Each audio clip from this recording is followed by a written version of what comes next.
Big boss मराठीच्या नवीन सीझनचं सर्वत्र कौतुक होत आहे.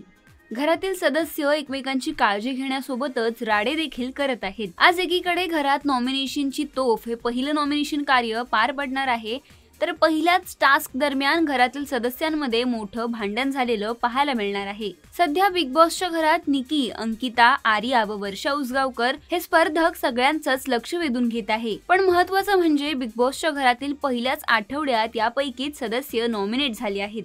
तर बिग बॉसच्या घरात या आठवड्यात नॉमिनेट झालेल्या सदस्यांच्या यादीत अंकिता वालावलकर, वर्षा उसगावकर, योगिता चव्हाण, सूरज चव्हाण, पुरुषोत्तम दादा पाटील आणि धनंजय पोवार या स्पर्धकांची नावं आहेत. त्यामुळे आता पहिल्याच आठवड्यात कोणता स्पर्धक घराबाहेर जाणार हे पाहणं महत्त्वाचं ठरणार. तर यापैकी तुमचा आवडता स्पर्धक कोण हे आम्हाला कमेंट करून नक्की कळवा. आणि बिग बॉस मराठीच्या घरात पुढे काय घडणार हे जाणून घेण्यासाठी पाहत रहा फक्त कलर्स मराठी आणि जिओ सिनेमा कधीही.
मराठी चित्रपटसृष्टीतील लेटेस्ट अपडेट्स आणि गॉसिपसाठी आमच्या चॅनेलला सबस्क्राईब करा आणि बेल ऐकन दाबायला विसरू नका.